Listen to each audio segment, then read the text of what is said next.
Itu istiqamah. Istiqamah itu dari kata qamah ditambah ista. Qamah itu asalnya tegak, lurus, sempurna. Kalau ditambah ista, kata ista dalam bahasa Arab menunjuk pada usaha atau keinginan untuk mewujudkan sesuatu. Bisa berarti permintaan atau usaha untuk mewujudkan sesuatu. Misal, kalau wujudnya permintaan, antum pernah dengar kalimat istighfar? Istighfar itu dari kata ghafara, artinya ampunan, al-ghufru. Ditambah ista jadi istaghfara, minta ampunan. Sifatnya disebut dengan istighfar. Maka ista di sini fungsinya untuk memohon, meminta. Ada yang sifatnya usaha. Usaha untuk mewujudkan sesuatu. Misal, ta'ah, ketaatan. Ta'atun, bentuknya bisa ibadah. Haji bagian dari taat. Salat bagian dari taat. Ketika ditambah istata'a, sifatnya disebut istita'ah, maka istita'ah adalah ikhtiar usaha untuk mewujudkan ketaatan kepada Allah. Kalau dikaitkan dengan haji, artinya usaha agar bisa mewujudkan haji yang diharapkan. Ikhtiar agar bisa berhaji, singkatnya demikian. Maka disebut dengan istita'ah. Ketika Allah misalnya sampaikan man istata'a ilaihi sabila, haji itu disebutkan istata'a. Ingat, terjemahan yang paling tepat bukan diterjemahkan dengan mampu, tapi berusaha untuk mampu. Kalau diterjemahkan dengan mampu berarti terbatas pada kalangan tertentu. Tapi kalau berusaha untuk mampu, artinya setiap kita punya peluang untuk mewujudkannya. Tergantung mau usaha atau tidak, itu poinnya.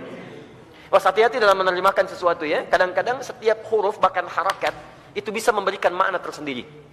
Ya, antum simpulkan, saya belum istita'ah, kenapa? Belum ada harta. Betapa banyak orang kaya yang belum bisa berhaji.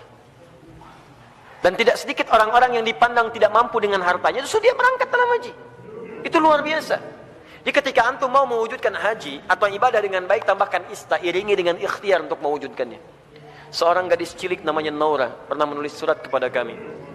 Ya, dan saya menangis membaca itu dalam kamar hotel. Dan saya mendoakan kepada Allah supaya diwujudkan cita-citanya. Ustaz Adi, saya Naura, kelas 4 SD, baru hafal 4 juz ya Ustaz Adi. Mohon doakan saya agar bisa menjadi penghafal Quran. Saya ingin jadi hafid, ingin memberikan mahkota di kepala orang tua saya. Mohon doakan Ustaz Adi, semoga saya sekeluarga bisa umrah bersama Ustaz, haji ke Baitullah. Masya Allah. Saya diam, saya menangis. Dan saya bermohon kepada Allah agar menerima bagian dari doa dinda itu. Anak kecil polos menulis dengan guratan tangannya. Tum tahu apa yang terjadi? Dia cuma menuliskan kalimat, tapi kalimatnya sampai menggetarkan arsy. Saya baru tahu kemudian sehari sebelum ini, sebelum hari ini, hari Rabu kemarin. Kalau doanya sudah dijawab oleh Allah jauh sebelumnya. Dari mana doanya? Dialihkan lewat yang lain supaya ada sinergi dalam kebaikan. Syekh Ali Jabir yang pertama merespon itu. Awalnya saya ingin berangkatkan kemudian di bulan November, tapi Allah menginginkan lebih cepat dia berangkat. Kami akan berangkat umrah bulan November, tapi Allah menginginkan dia lebih cepat berangkat karena tangisannya, karena doanya, karena harapannya. Melalui Syekh Ali Jabir, Masya Allah, semoga Allah rahmati beliau, berikan kebaikan. Ya, kemudian diberikan dengan sekeluarganya umrah dari tulisan tangan anaknya yang diberangkatkan, dianya, adiknya, bapaknya, ibunya. Bayangkan bagaimana anak ini berusaha dalam kebaikan. Dan biasanya ibu bapak kalau anak sudah soleh, orang tuanya dapat. Orang tuanya akan dapat. Musa, Masya Allah, saya doakan kebaikan untuk adinda Musa. Hafal Quran 30 juz. Ketika dia hafal Quran, orang tuanya ikut diangkat. Anaknya berangkat haji, bapaknya ikut haji. Anaknya berangkat ke Jeddah, bapaknya ikut ke Jeddah. Semua orang tuanya. Dan yang dicari biasanya orang tuanya. Silahkan cek. Bukan berapa hartanya, bukan macam-macamnya. Ketika ada anak orang baik, antum akan tanyakan siapa orang tuanya. Silahkan cek. Makanya dalam ilmu hadis, ketika ada hadis diriwayatkan oleh seorang anak, maka nama anak akan dihilangkan, tapi dilekatkan pada bapaknya. Abdullah bin Abbas, nama aslinya Abdullah, bapaknya Abbas. Ketika ada hadis riwayat Abdullah bin Abbas, kalimat Abdullahnya dibuang. Disingkat jadi Ibnu Abbas, anaknya Abbas. Ingin menunjukkan karena Abdullah jadi baik karena peran bapaknya. Abdullah bin Umar, anaknya Umar, disebut Ibnu Umar. Silakan. Abdullah bin Amr bin As, dihilangkan Abdullahnya, disingkat Ibnu Amr bin As. Kenapa? Ingin menunjukkan bahwa ada peran orang tua di dalamnya. Jadi kalau antum ingin anaknya soleh, orang tuanya soleh duluan. Soleh duluan. Dalam bentuk sikap ya, bukan bentuk nama. Ustaz, nama saya soleh, istri saya solihah. Kenapa anak saya belum begitu? Antum belum diwujudkan dalam bentuk ikhtiar. Itu masalahnya. Jelas ya? Di teman-teman, ayo masukkan nilainya ke situ, hadirkan ke situ, ikhtiar kita, dan insya Allah ada kebaikan di dalamnya. Yang paling menarik sekarang istiqamah. Istiqamah dari kata qamah. Qamah itu tegak, lurus, sempurna. Kalau semua ibadah diawali dengan kata qamah, itu artinya ibadah itu ditunaikan dengan sempurna. Turunannya aqama yuqimu iqamah. Iqamatun selalu disingkat dengan koma, yang nyingkat orang Indonesia. Semua kalimat salat dibuka dengan kata iqamah yang menunjuk pada ibadah. Alladzina yuqimunas shalah wa aqimus shalah, aqimis shalah. Rata-rata dibuka dengan demikian. Lihat baik-baik. Kalau antum ingin menunaikan ibadah dengan sempurna, kan tidak langsung sempurna seketika. Apakah ketika anda tahajud, misalnya malam ini bangun jam 3, tahajud jam 3 lewat 20, karena 20 menit siap-siap. Apakah mohon maaf, malam selanjutnya akan bangun di jam yang sama? Belum tentu. Walaupun alarm dipasang dengan situasi yang sama, 2.15, 2.30, 2.45. Alarm pertama mematikan alarm kedua, alarm kedua matikan alarm ketiga, alarm ketiga masih nundutan, ya kan? Menunggu jam 3 tiba. Nih, hari pertama bisa pas jam 3, tapi hari kedua belum tentu. Ya, hari kedua sama bangun, tapi informasi lebih dahsyat sampai kepada kita. Begitu mau ngambil air wudhu, BBM bunyi, ping, setan masuk kemudian ke hati kita. Baca dulu daripada penasaran. Begitu dibaca, Masya Allah, MU melawan Manchester City. Waduh, pertemuan dua pelatih klasik antara Pep Guardiola dengan Jose Mourinho. Sekarang poinnya cuma beda 2, karena kemarin MU dia seri ya skornya, kemudian Manchester City menang, skornya cukup telak, 7-2 dia menang kemarin itu. Masya Allah. Sekarang akan pertemuan menentukan. Kalau MU menang maka juara dia, poinnya 1 bedanya. Kalau Manchester City menang, poinnya beda 5. Wah, luar biasa. Terus orang ini suka bola lagi. Itu yang masalah. Saya nggak pernah nonton, teman-teman. Tapi kalau saya katakan saya nggak nonton, buang-buang waktu, buang-buang. Tapi saya kalau ditanya, insya Allah bisa jawab. Ya, itu. Ya. Saya tahu Ancelotti dipecat, saya tahu. Ya, Ancelotti dipecat di Bayern Munchen. Ya, karena kemarin dia kalah juga. Ya, 3-0 kalah di Liga Champions. Ya, kemudian langsung seketika dipecat. Nanti isunya akan digantikan oleh Jurgen Klopp. Jurgen Klopp sedang melatih Liverpool sekarang. Ya, isunya musim ini dia akan selesai dan pindah lagi ke Bayern Munchen. Dia sebelumnya di Borussia Dortmund. Borussia Dortmund itu lawannya, ya, rivalnya adalah Bayern Munchen. Saya hafal itu. Udah. Sudah sini. Tapi sekali lagi saya nggak nonton. Ini 3.20. Antum berusaha ngatasi gangguan ini, berusaha untuk konsisten sempurna sesuai waktu dan keadaannya. Berusaha tambah ista. Dengan qamah. Disatukan jadi istaqama, yastaqimu, sifatnya disebut dengan istiqamah. Jadi istiqamah itu artinya usaha untuk konsisten dalam kebaikan atau ketaatan. Usaha untuk konsisten menunaikan ketaatan.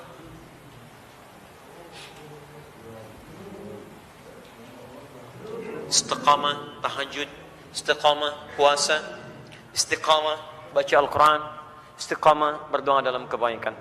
Sekarang pertanyaannya, bagaimana cara saya bisa istiqamah? Itu pertanyaan terbesarnya. 1, istiqamah dimulai dengan ilmu, pengetahuan dulu. Kalau antum kerjakan sesuatu tanpa pengetahuan, maka tidak akan ada motivasi bagi kita untuk menguatkan hal yang ingin kita kerjakan. Bahkan Nabi SAW pun ketika akan diangkat menjadi Rasul, kemudian diberikan tugas beliau untuk berdakwah, itu jedanya 5 tahun sampai berdakwah, dan dari jeda itu diberikan dulu bekal pengetahuan. Apa ayat yang turun kepada beliau? Pertama kali wahyu pertama turun, Iqra. Diminta belajar dulu. Belajar. Baru kemudian setelah turun pengetahuan yang cukup, baru 5 tahun setelah itu, 615 Masehi, diberikanlah tugas kemudian dengan turunnya Quran surah ke-74 Al-Mudaththir untuk berdakwah secara terang-terangan. Nah, sekarang antum ingin istiqomah di bidang apa? Misal antum pilih dulu, saya ingin istiqomah satu-satulah, gak usah semuanya. Misal, saya mau istiqomah dalam sholat dulu.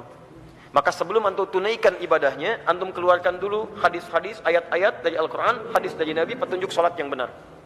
Kalau antum tidak keluarkan ini, nanti antum akan istiqomah pada yang salah. Karena boleh jadi antum sholat dengan cara yang keliru. Salah takbirnya, kemudian salah rukunya, salah sujudnya, maka turunkan kemudian pengetahuannya untuk memudahkan kita dalam menunaikannya. 1. Yang kedua, keluarkan kemudian motivasi-motivasi positifnya. Ya, keutamaannya. Keutamaan itu untuk selalu memotivasi kita kala kita sedang menurun, ya, dalam mengerjakan amal soleh yang dimaksudkan. Misal, itu boleh dituliskan. Saya ingin tunaikan tahajud, ingin istiqamah. Antum keluarkan keutamaan tahajud, tuliskan. Ada 4 keutamaan tahajud dalam Al-Quran. Quran surah 17 ayat 79 sampai dengan 81, paling kiri sebelah atas. 1, mengangkat karir di tempat terbaik. Asa ayyab'atsaka rabbuka maqaman mahmuda. 2, mendapat bimbingan Allah saat menjalani aktivitas. Wa rabbi adkhilni mudkhala sidqin. 3, mendapat bimbingan Allah keluar dari kesulitan. Wa akhrijni mukhraja sidqin.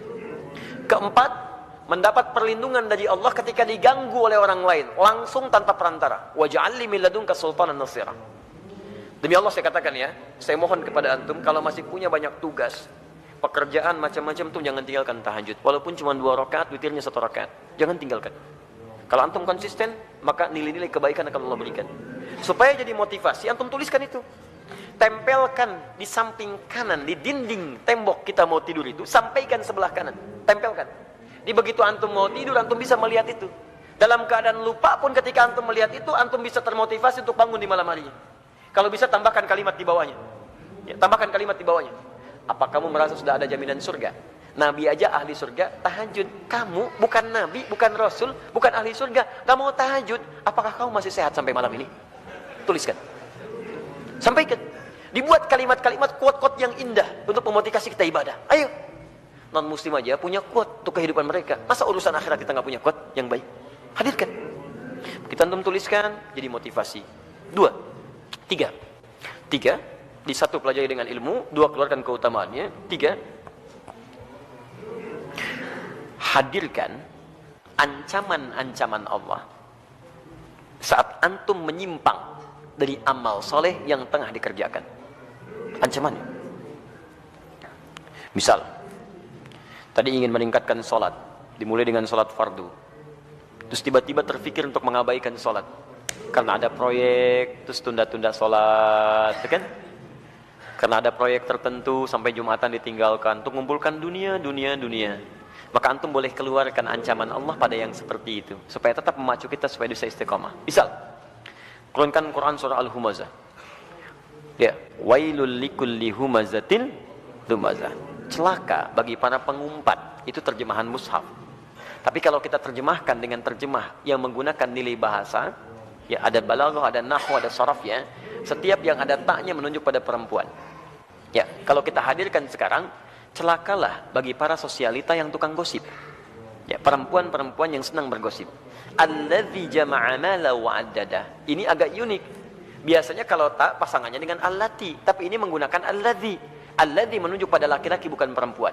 Istrinya suka gosip, laki-lakinya, suaminya suka mengumpulkan harta. Di suami sibuk dalam bekerja, istrinya sibuk menggunakan harta suami untuk kumpul-kumpul cuman gosip dan sebagainya. Lihat, alladzi jama'a mala wa addada. Yang suaminya sibuk dalam bekerja cuman ngitung-ngitung hasil aja. Keuntungan sekian, ini sekian, ini sekian. Mama, ini yang kita dapatkan begini-begini. Ya Pak, besok mama pakai untuk pertemuannya Pak, arisan. Ya gitu kan cuman begitu. Berangkat ngobrolin orang begini macam-macam. Jadi habis di situ aja. Suaminya berangkat gelap, pulang gelap, berangkat lagi macam-macam. Enggak ada kenikmatan dalam kehidupannya. Lihat, yahsabu anna malahu akhlada. Dia kira harta itu bisa membuat kekal di dalam kebahagiaannya. Perhatikan, sampai sholat ditinggalkan. Jumatan diabaikan. Karena ada orang yang berusaha meninggalkan, menukar akhirat itu untuk dunia yang semata. Ya, Quran surah ke-62 ayat ke-11, paling kiri sebelah atas. Wa idza ra'au tijaratan aw lahwan infaddu ilaiha fatarakuka qa'iman. Qul ma 'indallahi khairum minallahi wa minat tijarah. Ada sementara orang yang ketika engkau berkhutbah Muhammad tiba-tiba maaf, dia meninggalkan engkau sendirian berkhutbah, dia kejar kemudian kafilah-kafilah dagang itu. Ayat ini turun, ini sebagai pelajaran karena dulu di awal masa Islam, awal Jumatan, Nabi sedang khutbah, tiba-tiba muncul kafilah dagang. Diskon besar, 90%, 90% lewat tuh, samping masjid. Mereka yang masih lama iman meninggalkan Nabi berkhutbah, mengejar barang dagangan itu. Lihat, selalu rumusnya begini. Kalau tidak disebutkan di Quran siapa orangnya, kapan kejadiannya, artinya kejadian itu akan berlaku umum di masa-masa selanjutnya. Dengan situasi yang berbeda. Masya Allah, antum bisnis nih, keuntungannya 10 miliar teman-teman sekalian. Tapi tanda tangannya dilakukan pas saat sholat Jumat. Pilih mana antum? Ngejar proyek 10 miliar, atau antum Jumatan dulu baru kemudian kejar proyek itu? Pilih mana? Pas tanda tangannya waktu Jumat. Yang kalau dalam ikhtiar manusia, maaf, ikut Jumat dulu lewat proyek ini. Ambil proyeknya, tertinggal Jumatnya. Pilih mana? Ikut Jumat atau ambil proyek? Dan tidak ada pilihan yang ketiga, ikut Jumat dapat 10 miliar. Nggak ada. Gak usah maksa antum, di sini saya tegas. Waktu kita terbatas. Ini yang tidak mudah. Maka bagi yang seperti ini, ada muncul ancaman Allah di dalamnya. Lihat ancamannya positif. Qul ma indallahi khairum minallahwi minat tijarah. Katakan Muhammad pada orang-orang yang masih senang dengan yang seperti itu, menukar akhirat dengan dunianya, atau hanya senda gurau aja, canda dia dengan yang seperti itu, cuman canda aja. Allah sudah siapkan ganti yang terbaik untuk dia. Apa alasan paling logisnya? Wallahu khairur razikin, saya yang tentukan rezekinya. Ayo kamu ikut ke sana, saya buat kecelakaan di jalan. Ayo kamu dapatkan itu, maut sudah menanti kamu sekarang. Jumat tidak dapat, harta nggak diperoleh. Mau apa kamu? Kalau dia mau datang dulu, saya ganti dengan yang lebih baik. Dia dapatkan proyeknya, dia dapatkan ketenangannya. Diberikan yang terbaik. Tapi kalau antum paksa tinggalkan itu, maka ayat diteruskan. Yahsabu anna malahu akhlada. Kalla layumbadanna fil hutamah. Bagi orang yang rela meninggalkan ibadahnya hanya untuk urusan dunianya, dunia dibagi dua, tijarah untuk bisnis, lahun untuk yang tidak bermanfaat. Ninggalin tahajud cuma untuk sekedar nonton-nonton yang tidak jelas. Ninggalin sholat hanya untuk sekedar nonton-nonton yang tidak jelas. Udah konser, ayo lewat. Isanya, maghribnya, ayo lewat. Silahkan. Beli tiket, beli ini, beli itu, ayo. Ada yang joget-joget, ada yang macam, ada yang mabuk ini itu. Dia itu lahun namanya. Dia kira akan abadi dengan keadaannya. Lihat baik-baik. Saya siapkan neraka spesial, namanya Hutamah. Wa ma adraka mal Hutamah? Tahukah engkau apa tipikal neraka spesial Hutamah itu? Narullahil muqadah. Neraka itu spesial karena akan dibuat membakar dari ujung sampai dengan kedalamannya. Lihat. Allati tattali'u 'alal afidah, sampai dengan ke otak yang paling dalam. Innaha 'alaihim muqsadah. Kalau dia enggak berubah, dia neraka itu mengintai menunggu. Kamu cepat pulang ya, saya tunggu. Cepat pulang, saya tunggu. Fi amadim mumaddadah, dan dia tidak dibiarkan tapi terikat secara singkat. Orang yang hidupnya mau meninggalkan ibadah hanya untuk urusan dunia, maka di nerakanya nanti, di neraka gambaran singkatnya, itu akan diikat begini. Bukan dilepas. Karena nanti ada orang di neraka yang biasa itu dilepaskan. Begitu haus dia ngambil air, airnya dari timah, ambil. Mau makan, makanan dari duri. La yusminu wa la yughni min ju'. Ayo ambil dan sebagainya. Tapi yang ini enggak punya kesempatan, diikat begini. Cara membakarnya, kalau yang lain apinya langsung, kalau ini tidak. Dari ujung kaki seperti dilas. Sampai dalamnya matang. Dan ini tidak akan pernah naik kalau belum matang. Awas, matang dulu. Begitu sudah matang naik, yang ini sembuh, ini matang dulu, sampai ke ujung akal yang paling dalam, al-afidah.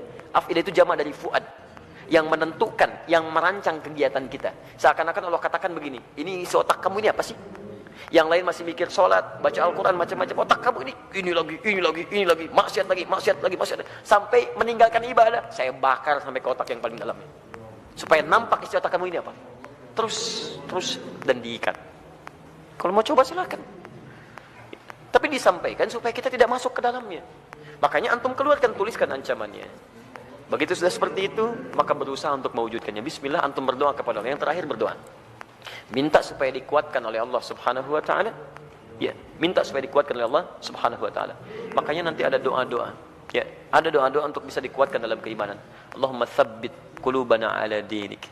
Ya Allah, kuatkan hati kami ya Allah dalam tuntunan agamamu. Rabbana la tuzigh qulubana ba'da idh hadaitana. Ya wa hab lana min ladunka rahmah innaka antal wahhab. Ya Allah, jangan geser keadaan hati saya setelah saya kuat berada di jalan-Mu ya Allah. Anugerahkan saya keturunan terbaik untuk menjaga iman kami ya Rabb. Jadi belajar ilmunya, belajar ketentuannya, hadirkan motivasinya, jauhi kemudian ancamannya. Setelah itu berdoa kepada Allah untuk dijaga. Dengan itu famastaqamu, disebutlah orang ini istiqamah. Tatanazzalu alaihimul malaikah, maka diturunkan oleh malaikat untuk menjaga sifat istiqamahnya. Nanti ada bisikan dari malaikat. Ada bisikan masuk lewat sifat takwa. Di orang istiqamah itu kalau ikhtiar tadi 4 ditempuh dengan baik, maka malaikat turun untuk menjaga dia. Tatanazzalu alaihimul malaikah, dijaga oleh malaikat. Apa penjagaannya? Bisa penjagaan terus kepada ibadah dan dijaga dari maksiat. Yang kedua, dijaga supaya tidak bersedih dalam kehidupannya. Allah khaufun alaihim walahum yahzanun. Dijaga supaya tidak sedih, artinya dia tenang. Dan dijaga supaya tidak gelisah, artinya dia senang dalam kehidupannya. Maka kalau malaikat sudah turun, Masya Allah, antum bisa rasakan sendiri. Dulu ketinggalan sholat fardu terlambat, biasa-biasa. Sekarang ketinggalan tahajud, menyesal antum. Ya Allah, ya Allah. Hebatnya, begitu ada pikiran maksiat, langsung diluruskan oleh Allah. Itu enggak baik buat saya, tinggalkan. Itu enggak bagus, tinggalkan. Nah, jadi demikian caranya bagi teman kita yang di Jember. Semoga Allah bisa berikan kebaikan-kebaikan untuk kita semua dan bisa menghadirkan sifat istiqamah dalam kehidupan kita.